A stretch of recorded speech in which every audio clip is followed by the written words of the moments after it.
골로새서 3장입니다. 골로새서 3장 1절에서 17절 말씀입니다.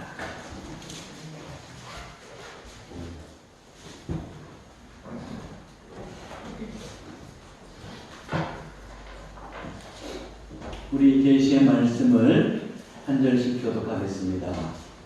그러므로 너희가 그리스도와 함께 다시 살리심을 받았으면 위의 것을 찾으라. 거기는 그리스도께서 하나님 우편에 앉아 계시느니라. 이는 너희가 죽었고 너희 생명이 그리스도와 함께 하나님 안에 감추어졌습니다.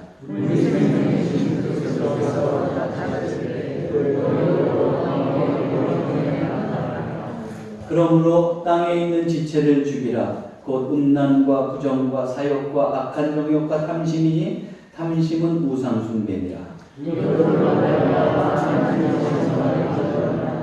너희도 전에 그 가운데 살 때에는 그 가운데서 행하였으나 이제는 너희가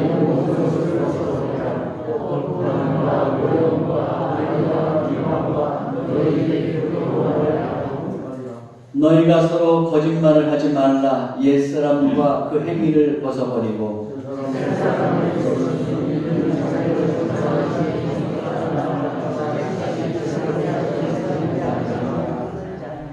거기에는 헬라인이나 유대인이나 헬라파나 모알레파나 야만인이나 수구디아인이나 종이나 자유인이 차별이 있을 수 없나니 오직 그리스도는 만유시요 만유 안에 계시니라.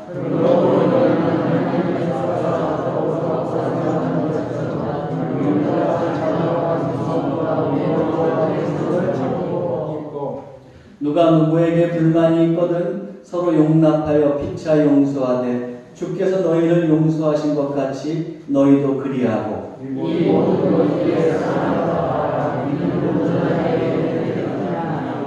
그리스도의 평강이 너희 마음을 주장하게 하라. 너희는 평강을 위하여 한 몸으로 부르심을 받았나니 너희는 또한 감사하는 자가 되라.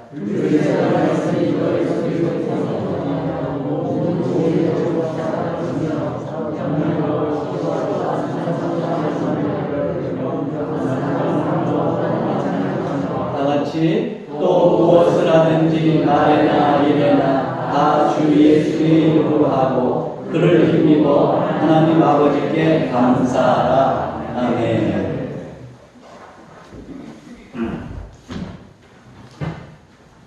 할렐루야. 아멘. 네, 오늘은 뜻깊은 날입니다. 우리가 이렇게 부활주일 예배를 또 드리고 또 온 성도와 함께 이 부활을 축하하면서 또 같이 함께 식탁의 교제도 나눌 수 있는 3년 만에 이루어지는 아주 뜻깊고 또 가슴 뛰는 날이라고 할 수 있습니다.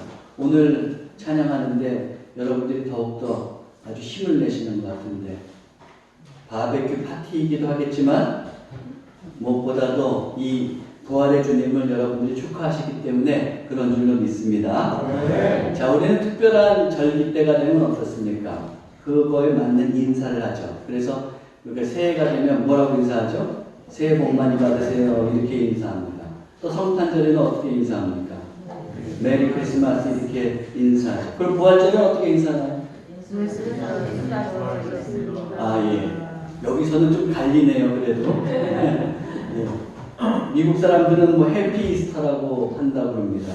그런데 우리 한국 사람들은 딱히 하나로 이렇게 정해진 거는 없습니다.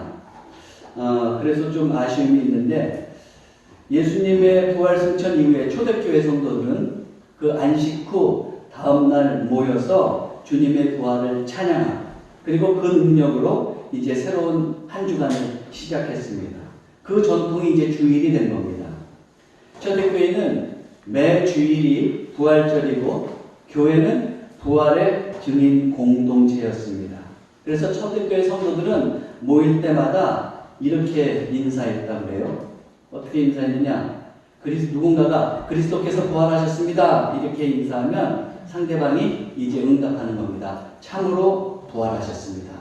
우리도 한번 그렇게 해볼까요? 제가 먼저 하면 여러분들이 다음 대답을 해보시기 바랍니다. 그리스도께서 부활하셨습니다. 참으로 부활하셨습니다. 예. 이따가도 또 우리 성도의 교제 나눌 때도 한번 여러분들 이렇게 인사해 보시기 바랍니다.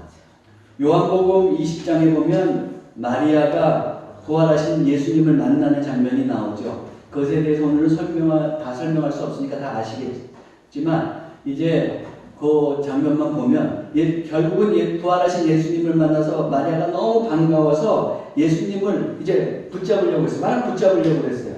근데 그때 예수님께서 이렇게 말씀하시네요. 요한복음 20장 17절에 보면 예수께서 이르시되 나를 붙들지 말라.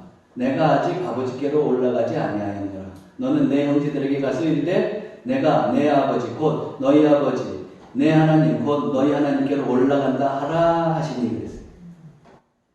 왜? 예수님께서 그렇게 마리아를 참 잘 내주셨던 것 같은데 부활하신 예수님께서 나를 만지지 말라고 그랬어요. 너무 매정한 것 같지 않아요? 그런 생각도 듭니다. 근데 예수님께서 붙잡지 말라 그러면서 오히려 내 형제들, 다시 얘기하면 예수님의 제자들이죠. 제자들한테 가서 내 부활의 소식과 내가 승천할 소식을 전해라. 이렇게 말씀하고 계세요. 이것에 대해서 한 철학자는 이 구절을 가지고 이 논증을 하면서 뭐라고 그랬냐면은, 그리고 많은 사람들이 그와 또 많은 사람들이 뭐라고 그러냐면, 부활을 목격한 사람들, 그 사람들은 이제 부활만 붙잡고 그 자리에 머물러 있어서는 안 된다는 거예요. 다시 얘기하면 뭐냐면 그 부활을 전하는 사람이 되어야 한다는 말입니다. 그래서 초대교회 성도들은 뭐라고 했어요? 그리스도께서 부활하셨습니다. 그래서 자꾸 전하잖아요. 그것처럼 우리도 이 부활절을 맞으면서 다시 한번 기억해야 할 것은 우리도 부활의 기쁨을 가질 뿐만 아니라 세상에 나아가서 부활을 전하는 사람들이 되어야 되겠습니다. 그렇다면 부활을 전하는 사람은 어떤 태도로 살아갑니까? 오늘 그것을 한번 본문 말씀을 통해서 골로새서 말씀을 통해서 살펴보려고 합니다. 먼저 부활을 전하는 사람은 부활을 확신해야 돼요. 부활을 확신한다는 건 무슨 말이냐면 예수님께서 부활하셨다는 것을 확신하고 예수님의 부활로 말미암아 우리도 믿는 자도 부활한다는 것을 확신해야 된다는 말입니다. 아니 세상에 나가서 그리스도인들이 부활을 증거하는데 전하는데 내가 확신하지 못해요. 근데 어떻게 부활을 증거할 수 있습니까? 내가 확신할 때만, 확고하게 믿을 때만 부활을 전할 수 있는 겁니다. 그래서 오늘 본문 말씀 1절 2절을 보면 이렇게 되어 있어요. 그러므로 너희가 그리스도와 함께 다시 살리심을 받았으면 무엇을 찾으라고요? 위의 것을 찾으라. 거기는 그리스도께서 하나님 우편에 앉아 계시느니라. 또 그 다음에 뭐라고 했어요? 위의 것을 생각하고 땅의 것을 생각하지 말라. 위의 것, 다시 얘기하면 부활의 실상, 그 영적인 실상을 생각하고 찾으라 이 말이에요. 즉 부활을 확신하라는 말입니다. 예수 그리스도께서 부활하셔서 하나님 우편에 앉아 계신다고 합니다. 하나님 우편이라고 하는 것은 우주적 권세를 가진 상징적인 자리예요. 예수님께서 십자가에 못 박히셔서 패배한 것 같지만 결국에 그게 승리죠. 악의 권세를 이긴 거예요. 그리고 우리를 죄에서 구원해 주셨어요. 이렇게 십자가에서 승리하신 다음에 예수님께서는 하나님으로부터 하늘과 땅의 모든 권세를 가지신 전능자 만왕의 왕이 되셔서 이제 하나님 우편에 앉아 계신 겁니다. 권세의 상징이라고 할 수 있는 하나님 우편에 앉아 계신 겁니다. 재림하실 때까지 예수님께서는 이렇게 우편에 앉아 계실 겁니다. 부활하셔서 앉아 계신 거예요. 이렇게 예수님의 부활을 이제는 그 영적인 실상을 우리가 찾고 보면서 믿고 확신해야 된다는 것을 지금 증거하고 있습니다. 그런데 우리는 예수님의 부활만 믿고 확신하는 것이 아니라 그것과 더불어서 아까도 말씀드렸지만 그리스도의 부활로 인하여서 우리도 부활한다고 하는 우리의 부활을 확신할 수 있어야 돼요. 그래서 맨 앞에 구절에 보면 뭐라고 되어 있어요? 그러므로 너희가 그리스도와 함께 다시 살리심을 받았으면 그랬잖아요. 우리는 예수 그리스도의 그 십자가에 못 박히심과 부활로 인하여서 우리도 살리심을 받았어요. 우리에게도 부활의 생명이 주어져 있고, 그리고 우리는 그 부활을 선취하고 있는 겁니다. 지금 육적으로 살아가지만 이미 부활이 우리에게 주어져 있기 때문에 미리 당겨서 취했다 그래서 선취라는 말 제가 쓴 거예요. 우리는 부활을 선취한 사람들입니다. 본문은 이것을 확신하라고 지금 증거하고 있는 거예요. 사도 바울은 고린도전서 15장에서 이렇게 얘기했어요. 15장 20절에서 23절 보면 같이 읽어볼까요? 그러나 이제 그리스도께서 죽은 자 가운데서 다시 살아나사 잠자는 자들의 첫 열매가 되셨도다. 뭐가 됐다고요? 잠자는 자들의 첫 열매. 잠자는 건 죽었다는 거예요. 죽은 자들이 이제 첫 열매가 돼서 부활의 첫 열매가 되셨다는 말입니다. 그리고 사망이 한 사람으로 말미암았으니 죽은 자의 부활도 한 사람으로 말미암는 거다. 사망은 누구로부터 들어왔어요? 아담의 죄로부터 들어왔잖아요. 아담으로부터 말미암은 거예요. 그런데 어떻습니까? 그래서 우리도 다 죽을 수밖에 없는 죄인이었는데 어떻게 돼요? 이제 부활의 새 생명이 열리게 되는 거예요. 그 길이 열리는데 한 사람으로부터 열렸다. 예수 그리스도로부터 열린 거예요. 그래서 어때요? 이제 아담 안에서 모든 사람이 죽은 것 같이 그리스도 안에서 모든 사람이 삶을 얻으리라. 그러나 각각 자기 차례대로 되리니 먼저 첫 열매인, 부활의 첫 열매인 그리스도예요. 그리스도께서 먼저 부활하시고 그 다음에는 그가 강림하실 때에 우리도 어떻게 됩니까? 그리스도께 속한 우리도 부활하게 된다는 거예요. 분명히 알아야 돼요. 예수님만 부활한 것이 아니고 우리도 부활의 예수님을 믿는 우리도 부활합니다. 그것을 우리가 확고한 믿음을 갖고 있어야 됩니다. 그런데 이 부활의 영적 실상은 우리 눈으로 볼 수 없잖아요. 그렇죠? 눈으로는 볼 수가 없어요. 그래서 3절, 4절 보면 어떻게 되어 있어요? 이는 너희가 죽었고, 너희가 죽었다는 건 무슨 말이냐면 우리가 죄에서 죽었다는 말이에요. 응? 죄에서 죽으면 이제 우리가 살아나는 거죠? 너희 생명이 그리스도와 함께 하나님 안에 감추어졌느니라.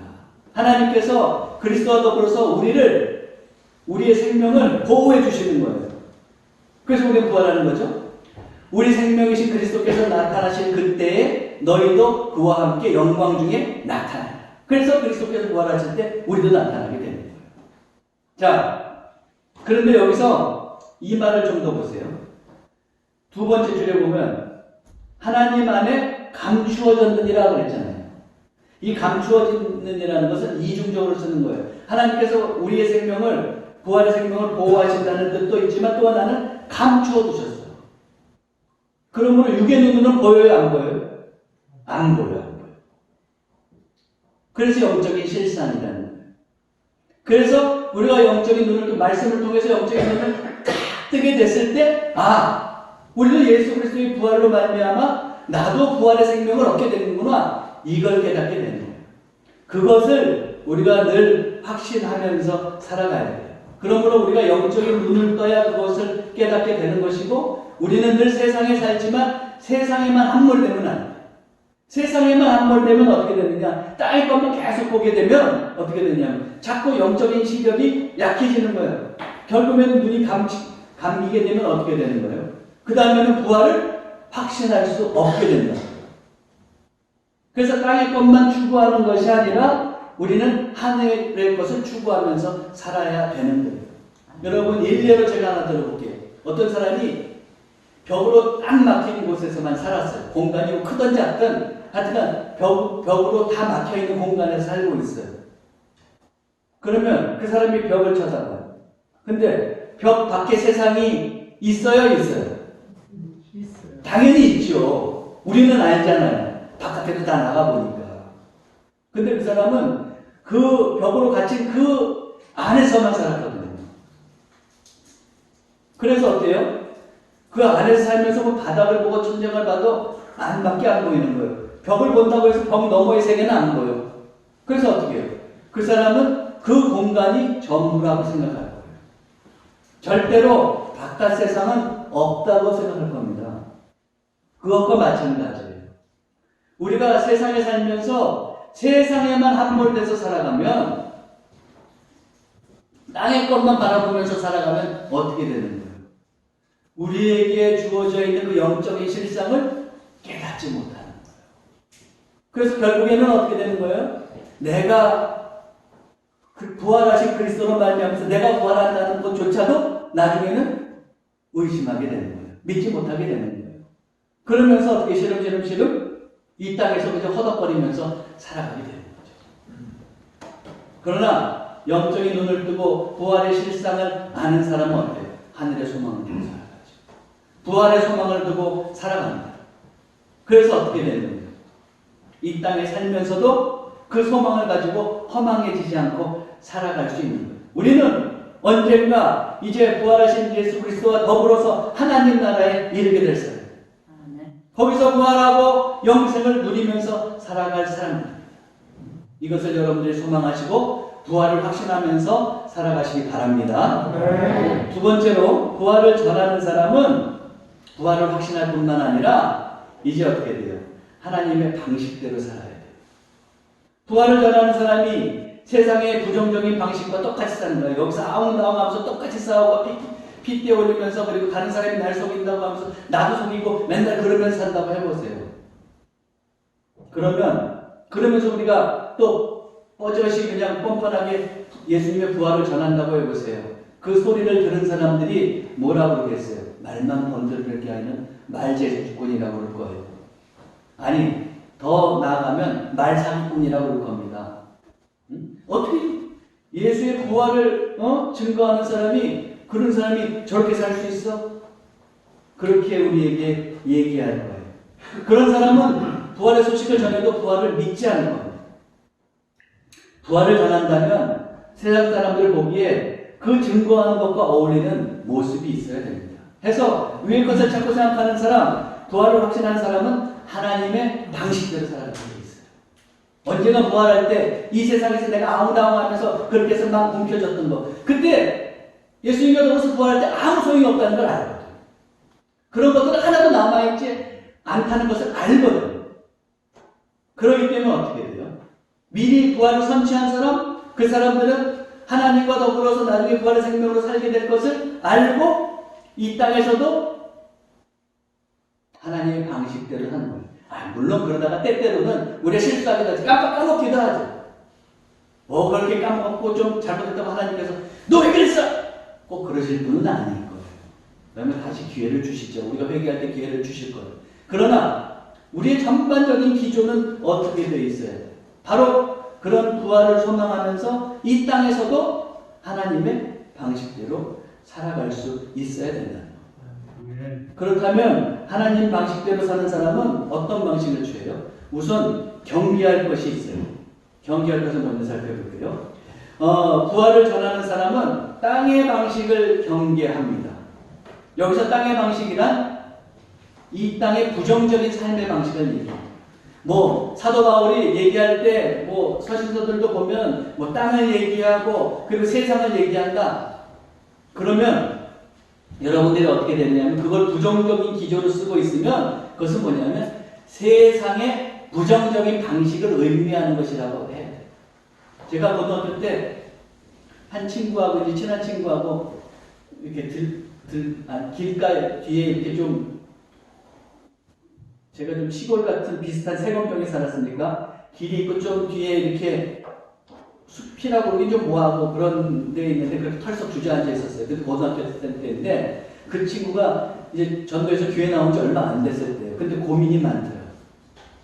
그때 무슨 얘기를 하냐면 목사님 말씀 들어보니까 그 세상을 자꾸 거부하라고 하는데 세상은 다 나쁜 거냐? 그런 건 아닌 것 같은데 아주 철학적인 고민을 그때 그 친구 하더라고요. 그때 제가 제대로 대답을 못 해줬는데 그때 이걸 얘기해 줬어야 되는데 지금 그 친구가 교회를 떠나 있어서 제가 매일 기도하고 있으면 다시 돌아오고 하여튼 그런 게 있어요. 그래서 여러분들 항상 우리가 말씀을 볼 때도 마찬가지. 교회는 또한 우리 기독교는 또 하나님은 세상을 거절하시는 게 절대 아니에요. 그런데 이 세상의 부정적인 방식에 대해서는 경계하라고 분명히 이야기를 하고 있습니다. 성경을 보면 꼭 그렇게 돼 있어요. 그래서 이렇게 부정적인 방식이 나오는데 5절, 6절 한번 보세요. 어떤 것이 있습니까? 그러므로 땅에 있는 지체를 죽이라. 곧 음란과 부정과 사욕과 악한 정욕과 탐심이니 탐심은 우상 숭배니라. 이것들로 말미암아 하나님의 진노가 임하느니라. 보니까 정말 어때요? 우리가 경계해야 될 것들이죠? 경계해야 될 삶의 방식이에요. 음란, 부정, 사욕, 악한 정욕, 탐심. 일반인들도 어떻게 보면 이거 다 경계해야 될 것이지. 근데 보세요. 마지막에 탐심은 뭐라고 그랬어요? 탐심은 우상숭배라고 그랬어요. 왜 탐심이 특별히 우상숭배입니까? 물질, 돈, 그런 거 탐하게 되다가 보면 어때요? 그 다음에 물질을 하나님 자리에 올려놓는다. 그래서 하나님을 섬기지 않고 그때부터는 물질을 섬기면서 살아가는 거예요. 그래서 예수님 뭐라고 그러셨어요? 마태복음 6장 24절에는 이렇게 되어 있습니다. 한 사람이 두 주인을 섬기지 못할 것이니 혹 이를 미워하고 저를 사랑하거나 혹 이를 중히 여기고 저를 경히 여김이라. 너희가 하나님과 재물을 겸하여 섬기지 못하느니라. 둘 다 똑같이 사랑할 수가 없어요. 재물의 욕심을 부리다가 보면 하나님 자리에 자꾸 재물을 올려놓게 되는 겁니다.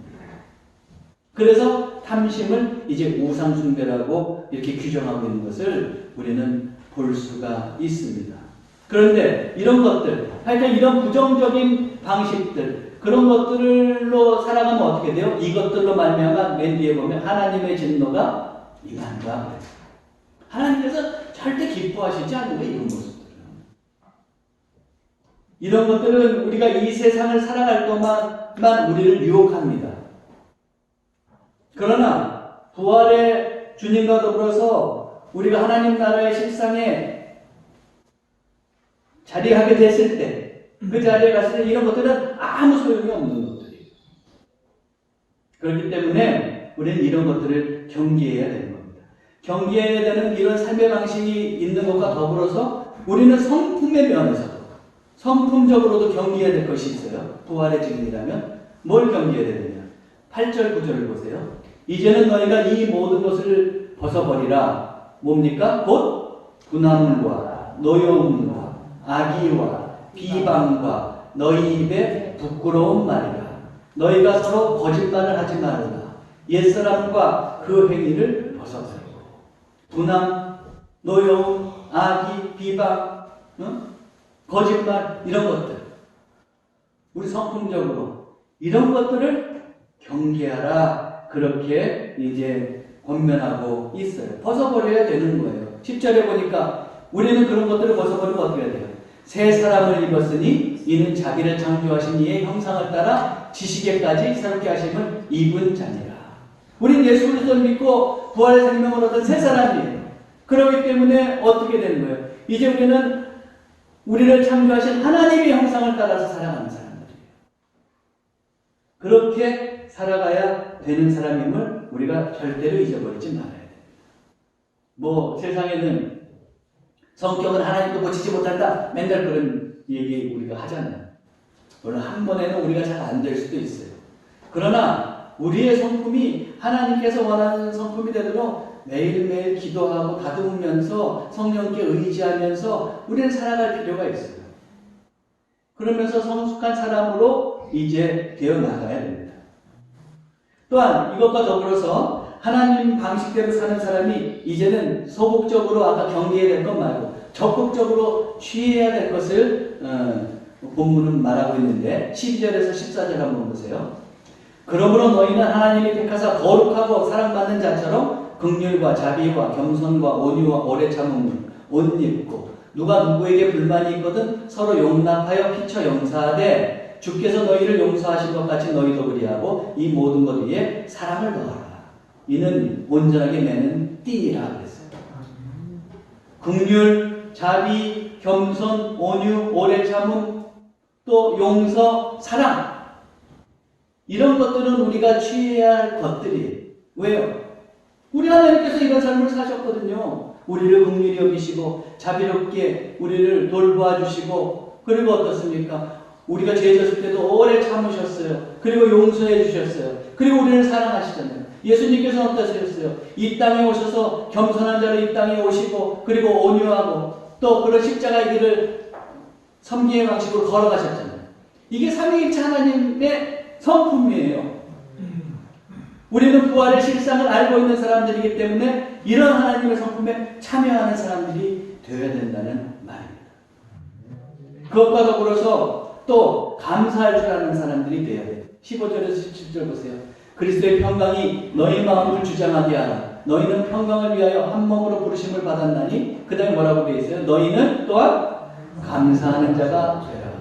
그리스도의 말씀이 너희 속에 풍성히 거하여 모든 지혜로 피차 가르침을 건면하고 시와 찬송과 신령한 노래를 부르며 다같이 감사하는 마음으로 하나님을 찬양하라. 또 무엇을 하든지 말이나 이래나 다 주 예수의 이름으로 하고 다같이 그를 이기고 하나님 아버지께 감사하라. 감사하라 감사하라 감사하라 나오잖아요. 왜 그래요? 우리는 내 힘으로 구원받은 자도 아니요 내 힘으로 부활의 능력을 얻은 자도 아니에요. 내가 성취한 게 아니에요. 다 어때요? 하나님의 은혜를 내요. 우린 죄인이에요. 근데 그냥 하나님의 은혜로 이것이 값없이 주어졌어요. 그래서 믿는 자가 정말로 예수 그리스도를 믿으면은 우선적으로 해야 될 것은 감사하는 일이에요. 감사. 그저 감사하면서 살아가요.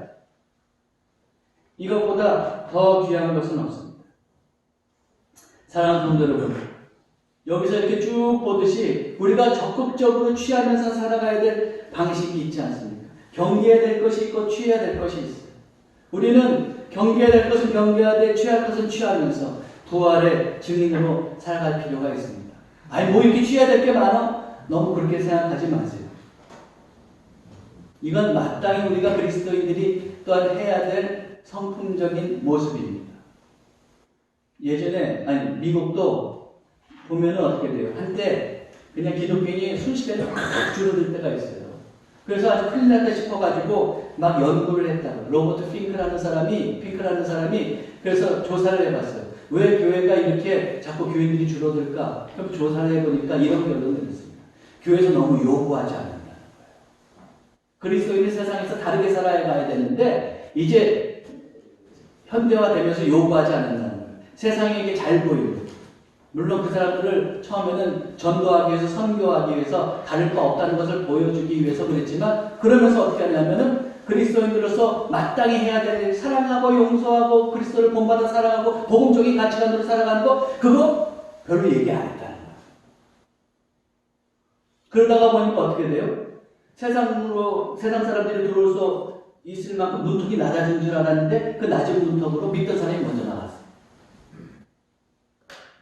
그렇다고 믿지 않는 사람이 들어오거나 그런 일도 별로 없었다는 거예요. 그래서 감리교, 장로교, 회중교회 막 줄어들었습니다. 그 조사에 의하면 87년도에 회중교회만 150만 명이 줄었다고. 지금도 줄어들고 있겠죠. 그런데 미국에서 잘 나가는 교회 500교회를 조사해봤어요. 그런데 500교회를 조사해봤더니 세상에서 거부감이 이를지라도 어떻게 되냐면 그리스도인으로서 할 바를 하면서 살아가라 계속해서 얘기해요. 계속 주지했다는 거예요. 그러니까 오히려 어떻게 됐냐면 그 교회가 성장하고 믿는 자들이 늘어났다. 그런 조사가 있었어요. 여러분, 믿고 부활을 확신하는 사람은 그 삶의 태도가 달라지게 돼 있잖아요. 아니 은혜를 경험하면 그렇잖아요. 누군가 나를 진심으로 사랑하는 것 같으면 그 사람에게 마음이 열려요. 열리죠. 그러면서 나도 모르게 그 사람이 좋아하는 것을 하고 싶어요?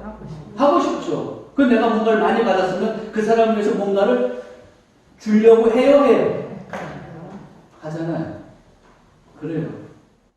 그런데 우리가 정말로 가없는 하나님의 은혜를 경험하고 감사한다. 그걸 정말로 나에게 부활이 주어졌다고 한다면, 예수 그리스도께서 부활하시고 나에게 부활이 주어졌다고 한다면, 그것을 믿고 확신한다면 우리는 그 하나님의 성품에 참여할 수밖에 없는 겁니다. 말씀을 정리하겠습니다. 세상 사람들 가운데 예수님의 부활이 허구라고 그렇게 말하는 사람들도 많이 있죠. 그러면 또 우리 믿는 사람들 중에서 빈무덤은 뭐냐 이렇게 얘기할 수도 있을 거예요. 그러면 그 사람들에게 얘기하는 아이고 마태복음에도 나와 있잖아. 물론 그 대제사장들이 그냥 순교한 것으로 조작하라고 하고 그랬을지 모르지만 진짜 그렇게 예수님의 시신이 죽었는데 시신을 그냥 몰래 치운 걸 수도 있잖아 이렇게 얘기할 수도 있다고요. 그렇다고 쳐요.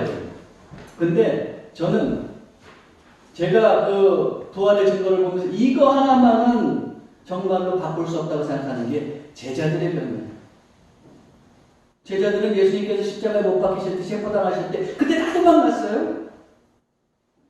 베드로만 어때요? 그래도 용기를 내서 그 대제사장 집에 들어가서 어떻게 신문을 받나 보다가 거기서 너도 예수님 따라다니는 예수 따라다니는 자가 있잖아. 그러니까 어떻게 했어요? 그냥 아니라고 그러면서 그냥 주랭랑 쳤잖아요. 그게 다 숨어 있었다. 그렇게 발발발발 떠면서 숨어 있었어요. 근데 여러분 보세요. 부활의 예수님을 만난다 하면은 그리고 확 바뀌었어요. 갑자기 바뀌었어요. 갑자기. 그러면서 어떻게 해요? 담대하게 세상에 나와서 예수님이 부활했다고 하면서 복음을 막잖아요. 어떻게 이런 일이 일어날 수 있어요? 아이 그러면 쟤들끼리 자기 작당해가지고 조작한 거지. 또 그들은 그냥 그렇게 해서 자기들을 세뇌시킨 거야. 여러분 세뇌가 그렇게 쉽게 되나요? 한시인데 그렇게 될 수가 없잖아요. 그럼 조작했다고 하면 보세요. 근데 조작했다고 하는 사람들이 그렇게 무서워했던 사람들이 조작하고 나서 어떻게 해요? 목숨을 두려워하지 않고 순교를 마다하지 않고 예수님의 부활을 증거하는 거예요. 그러면 조작했으면 거기에 내보고가 꼭 나오게 돼 있어요. 그러면 말이 틀리게 돼 있다고.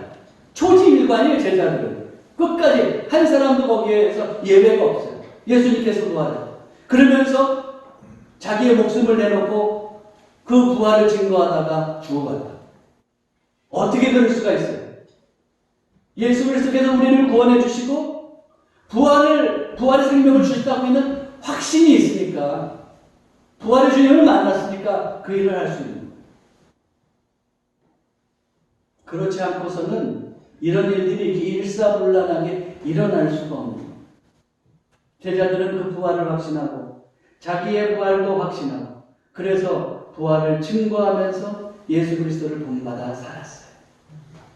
이 부활절에 사랑하는 성도 여러분, 여러분도 이제 부활을 증거하는 사람들이 되어야겠는데 먼저 예수 그리스도의 부활과 여러분들의 부활을 확신하시기 바랍니다. 또 하나님의 성품에 참여하셔서 예수님의 부활을 증거하고 하나님께 영광 돌리는 귀한 삶이 되시기를 주님의 이름으로 축원합니다. 기도하겠습니다.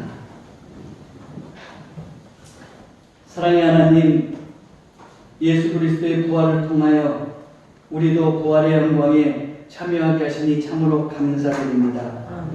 이 부활절이 저희들만 즐기는 절기가 되지 않게 하옵소서. 세상에 나아가 부활을 전하게 하옵소서. 이를 위하여 저희가 먼저 부활을 확신하게 하시고 부활을 확신하는 사람답게 하나님의 방식대로 살아가게 하옵소서. 세상에 집착하기보다는 영원한 하나님 나라와 부활의 생명을 믿으며 하나님의 뜻대로 살게 하옵소서. 우리의 성품과 삶의 방식이 달라지게 하옵소서. 그리하여 우리가 가는 곳곳마다 하나님의 은혜와 예수 그리스도의 부활의 아름다운 소식이 전해지게 해 주옵소서. 우리 주 예수 그리스도의 이름으로 기도하옵나이다. 아멘.